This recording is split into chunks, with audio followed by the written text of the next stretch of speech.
हम अपने दर्शकों को बता देना चाहते हैं कि लगभग 15-20 दिन तक आप लोगों को हमारी वीडियो तो नहीं मिल रही थी, लेकिन आज से फिर दोबारा रोजाना आप सबों को मेरे क्लास की वीडियो मिलना शुरू हो जाएगी। फिलहाल आज की जो क्लास में मैं जो बताने के लिए जा रहा हूँ, मॉडर्न हिस्ट्री 12th क्लास के मॉडर्न हिस्ट्री की शुरुआत हो चुकी है और मॉडर्न हिस्ट्री की खंड सी की शुरुआत हो चुकी है। और इसमें से आज मैंने जो पहला क्वेश्चन जो उठाया है, अंग्रेजों के द्वारा बनाया गया सूर्यास्त कानून क्या था। सूर्यास्त कानून नाम से पता चलता है, सूर्यास्त, सूर्य के अस्त होने के पहले अगर कच्चा नहीं जमा किया भैया तो पीठ पर एकदम मार कोड़ा चमड़ा खींच लेता था। ऐसा खतरनाक कानून था अंग्रेजों के द्वारा बनाया गया यह कानून। सूर्यास्त कानून इसी को कहते हैं।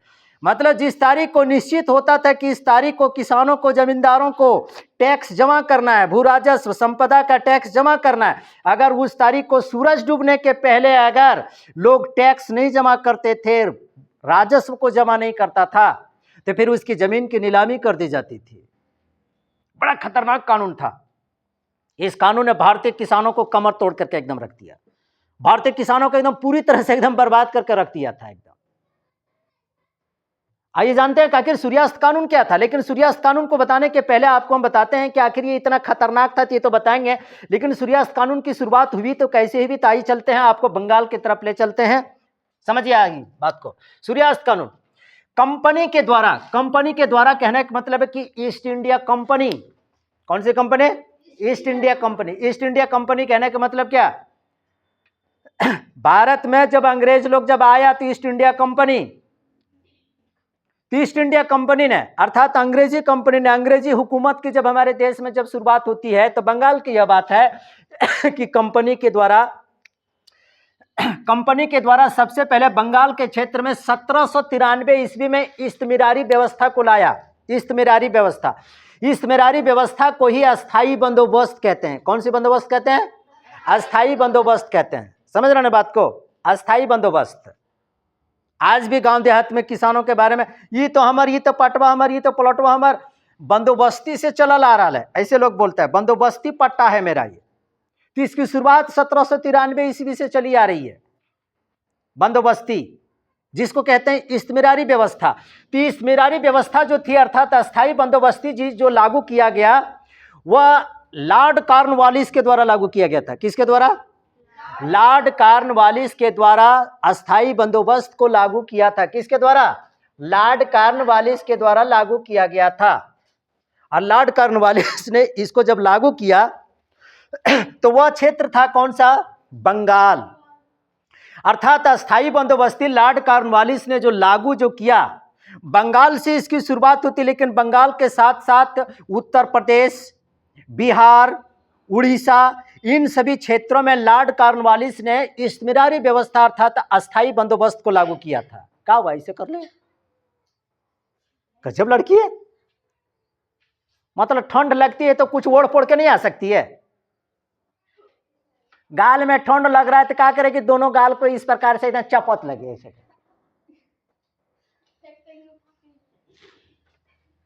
अरे तो कपड़ा लता सब बढ़िया से पींध के आयल करो। हथेली तो गर्म रहबे करता है। इस प्रकार से हाथ, सचमुच में ठंडी के समय हम लोग हाथ में जब ठंडे लगते हैं तो इस प्रकार से रगड़ लेते हैं, इसे रगड़ लेते हैं। अरे इस प्रकार से गाल में, खास करके इस ज्यादातर आदत जो होती है ना वो लड़कियों में ज्यादातर होती है। इसे कर लेगी और फट से फिर ऐसे मार लेगी। ठीक है, थोड़ा ठंडी के समय तो थोड़ा संभल के रहो ना। हाँ, नहीं रहेगी तो क्या तबाही मचाएगी? नहीं ना, क्लास में तबाही मत मचाओ, बाजार में जाओ, बाजार में तबाही मचाना। गली गली तेरी लाव चली जियो रे बाहुबली, तबाही मचाना तो उधर मचाइए, क्लास में मत। क्लास में शांति से बैठिए। कभी ऐसे करते हैं तो कभी ऐसे करते हैं तो कभी ऐसे करते हैं, ये क्या तरीका है? आपकी आवाज इधर नहीं आ रही है। क्या बोल रही है जी? आपकी आवाज नहीं आ रही है। हाँ, अच्छा चलो ठीक है, कन खजूरा। इस्तमिरारी व्यवस्था कब लागू हुआ? 1793 में। किस क्षेत्र में? बंगाल में। बंगाल के साथ साथ यूपी, बिहार, उड़ीसा के तरफ के क्षेत्र में कौन सी व्यवस्था लागू की गई? इस्तिमरारी व्यवस्था, इसी को अस्थाई बंदोबस्त किसने लागू किया? लॉर्ड कॉर्नवालिस ने। अब आइए आप लोगों को हम बताते हैं कि आखिर ये अस्थाई बंदोबस्त था क्या। बड़ा दिलचस्प है, एकदम मजा आ जाएगा। अस्थाई बंदोबस्त क्या था, यहां पर लिखे हुए कि अस्थाई बंदोबस्त था क्या जो लॉर्ड कॉर्नवालिस ने जो लागू किया। तो आइए जानते हैं कि स्थायी बंदोबस्त क्या था। छोटा, अंग्रेज लोग सचमुच में बड़ी होशियार था, बड़ी होशियार था एकदम। किसी भी प्रकार की सरकार चलाना हो भैया, चाहे वो लोकतांत्रिक सरकार चलाना हो, चाहे तानाशाही सरकार चलाना हो, चाहे गुलामी वाली सरकार चलाना हो, चाहे किसी भी प्रकार की सरकार चलाना, सरकार चलाने के लिए रोकड़ा की जरूरत पड़ता है, खटाखट की जरूरत पड़ती है, पैसा की जरूरत पड़ती है। तो अंग्रेज लोग यहां पर आ गया तो भारत के मटिया कोड़ कोड़ के खगाएगा, उसके लिए तो टैक्स तो वसूल करेगा ना। तो टैक्स वसूल करने के लिए कौन कौन सा तरीका इन लोग छोटा लोग अपनाता था, एकदम कितना खतरनाक तरीका को अपनाता था। शुरुआत होती है बंगाल से अस्थाई बंदोबस्त अर्थात इस्तिमरारी व्यवस्था 1793 ईस्वी में। देखिए अस्थाई बंदोबस्त के अंतर्गत क्या क्या था। बंगाल में जितने भी कृषि योग्य भूमि थी, मतलब कृषि करने लायक जितनी भी सारी जो बंगाल में जो भूमि थी ना, जिस पर कृषि होती थी, उस जमीन को अंग्रेजों ने क्या किया, उस जमीन से टैक्स लेने के लिए उस जमीन को किसको दे दिया जानते हो? जमींदारों को दे दिया। अंग्रेजों ने उस जमीन को किसको दे दिया? जमींदारों को दे दिया। अब जमींदारों ने क्या किया सो सुनिए। जमींदारों ने जमीन से टैक्स वसूल करने के लिए एक अधिकारी को रख लिया जिसका नाम था अमला। अमला दफला कह सकते हैं, बेलचा, अमला। अंग्रेजों ने जमीन किसको दिया? जमींदारों को। जमींदारों ने जमीन से टैक्स वसूल करने के लिए किस नाम का अधिकारी को रखा? अमला को रखा। अमला का काम क्या था? किसानों से टैक्स वसूल करना, भू राजस्व को वसूल करना, भू संपदा को उस पर से टैक्स को वसूल करना, यह अमला का काम होता था। अमला। अब अमला का काम क्या होता था? अमला का काम होता था राइतों से टैक्स लेना। आज भी लोग बोलते हैं ना, हमको यहां से भगा देगा, आज के हम रैयतदार हैं, ये हमारा रैयती जमीन है 1932 के खतियान का, हमको यहां से भगा देगा। आज भी देखते हैं कि बहुत सारे लोगों का कोई कागज पत्र सरकारी काम धंधा में अगर लगाना पड़ता है तो उसमें देखते हैं ना कि उसमें एक तो पट्टा तैयार करता है, रैयती पट्टा जिसको कहते हैं, आवासीय तैयार करवाता है ना लोग, आवासीय। तो आवासीय में क्या चीज की? खतियानी की जरूरत पड़ती है। तो खतियान उसी का जिसके पास रैयत है, जो मतलब रैयती जमीन जिसके पास है 1932 के खतियान से। तो वही बोलता है अमला किससे टैक्स वसूल करेगा? रैयतों से, रैयतों से, मतलब जिसके पास जमीन थोड़ा थोड़ा जो दे दिया गया था कि भैया इस पर हम ये कृषि करेंगे, हम इस पर वो कृषि करेंगे, तो उस पर टैक्स कौन लेता था? अमला। अब यहां से देखिए क्या क्या होता था। यहां से टैक्स कौन वसूल कर रहा है? अमला। समझ रहे बात को? अमला ने टैक्स वसूल करके किसको दिया? जमींदारों को दिया। अब जमींदार टैक्स को जमा करके किसको देगा? कंपनी को देगा। कंपनी को देगा अर्थात ईस्ट इंडिया कंपनी को दे। यह सिस्टम था टैक्स वसूल करने का, कच्चा कमाने का, सरकार चलाने का, यह सब क्या था? सिस्टम था। तो ये सिस्टम को कहा गया क्या? अस्थाई बंदोबस्ती अर्थात इस्तिमरारी व्यवस्था कहा गया, जिसको कहते हैं कि जब कब लागू हुआ? 1793 ईस्वी में लॉर्ड कॉर्नवालिस ने लागू किया था, बंगाल से इसकी शुरुआत किया था। इस बात को समझ में आ गई।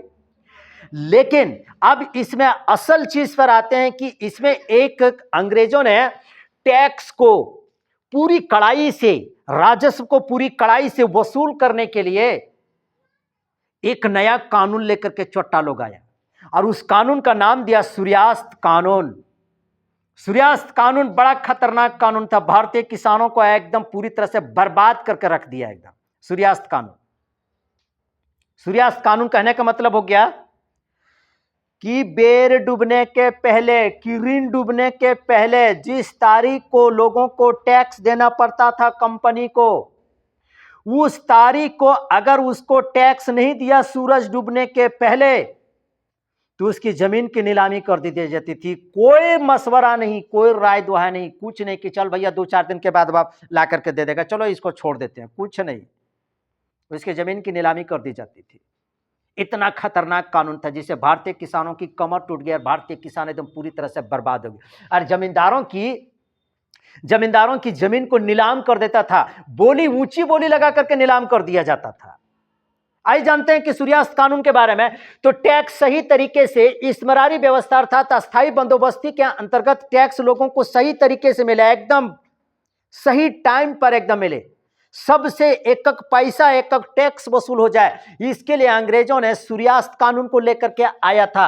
अब आइए जानते हैं कि सूर्यास्त कानून क्या था। सूर्यास्त कानून की एक निश्चित, जिस तारीख को एकदम निश्चित रखी गई थी कि इस तारीख से इस तारीख तक तुम्हें जमींदारों को टैक्स देना है, टैक्स वापस लेना है, जिस तारीख को निश्चित रहती थी, उस तारीख के शाम होते होते, सूरज डूबते डूबते अगर उसके पास अगर टैक्स अगर नहीं पहुंचता था तो उसकी जमीन की नीलामी कर दी जाती थी।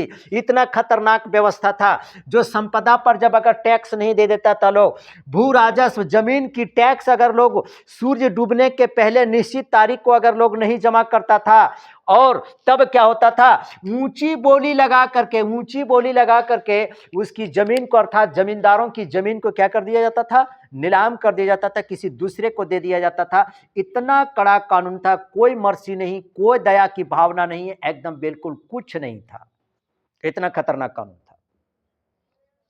और इस प्रकार से ये जो कानून जो था ना, भारतीय किसानों के लिए, जमींदारों के लिए एकदम कमर तोड़ करके रख दिया, और भारतीय किसानों को और भारतीय अर्थव्यवस्था को एकदम पूरी तरह से एकदम चरमरा करके रख दिया था, एकदम समाप्त करके एकदम रख दिया। इतना खतरनाक कानून था। समझ रहे बात को? इस्तेमारी व्यवस्था, इस्तेमारी व्यवस्था के अंतर्गत है। अब इसमें मैं कुछ छोटा छोटा क्वेश्चन को मैं पूछ लेता हूं। इस्तेमारी व्यवस्था का मतलब, जोर से बोलिए, इस्तेमारी व्यवस्था का मतलब अस्थायी बंदोबस्त कब लागू किया गया, किसने लागू किया, कहां से शुरुआत हुई, कहां किन किन क्षेत्रों में हुआ, बंगाल, बिहार, उड़ीसा, उत्तर प्रदेश, इन सभी क्षेत्रों में इस्तेमारी व्यवस्था को लागू किया गया। बात समझ में आ गई? इस्तेमारी व्यवस्था के अंतर्गत टैक्स वसूल करने का अधिकारी जिसको जमींदारों ने नियुक्त किया था, उसका नाम क्या था, अमला। अमला, आंवला नहीं, अरे इसी भी तो नहीं, खट छून करके ना तुरते जिया चल बलाने लगती है। हाँ, इमली खट्टी होती है फिर भी संगीता रोती है, और परसुए चबा रही थी एकदम पूरा कांचक्के, एकदम हद है तो नहीं रे, क्या है तुम्हें को तो समझ नहीं आता है ना। कुछ नहीं कर सकते, खाली चुप चुप कर सकते हो और कुछ नहीं कर सकते। समझ रहे जी बात को? सूर्यास्त कानून किससे संबंधित है, इस्तेमारी व्यवस्था अर्थात अस्थायी बंदोबस्त से संबंधित है। और सूर्यास्त कानून निश्चित तारीख को अगर टैक्स नहीं दे पाता था तो क्या क्या होता था, ऊंची बोली लगा करके जमीन को नीलाम कर दिया जाता था, दे दिया जाता था। ऐसा नहीं कि बाबू आज ना है तो कल ला करके दे देंगे, कुछ नहीं चलेगा, कुछ नहीं चलेगा। एक इतिहास की किताब में मैं पढ़ रहा था, ये सूर्यास्त कानून के तहत, उसमें लिखा था कि एक किसान के खेत में क्या हुआ कि उसमें कोई फसल नहीं हुआ था, कुछ भी फसल नहीं हुआ था, तो टैक्स कहां से देता भैया। लेकिन फिर भी वह इस प्रकार से डबते कांपते एकदम अर्धनग्न वहां पर पहुंच गया, हाथ जोड़ करके एकदम इस प्रकार से विनम्रता के साथ खड़ा हो गया। तो क्या बोलता है, तुम्हारे खेत में अगर फसल नहीं हुआ तो घास तो होगा ना, उस घास को तुम बेचो बाजार में, और उससे जो पैसा होगा उस पैसे को ला करके तुम टैक्स के रूप में ला करके जमा कर दो। इतना खतरनाक कानून था ये। हाँ, घास बेच करके ला के दो, मतलब कहने का मतलब कि इतना खतरनाक कानून, या जितना तुम्हारा टैक्स हो रहा है उतना टैक्स के बराबर तुम अपने खेत से घास को काट करके मेरे घोड़े को ला करके खिलाओ, उसके बाद ही वसूल होगा। इतना खतरनाक कानून था ये सूर्यास्त कानून। सूर्य अस्त हो गया था, किसानों का, जमींदारों का जीवन को अस्त करके रख दिया था। ठीक है, समझ रहे जी बात को?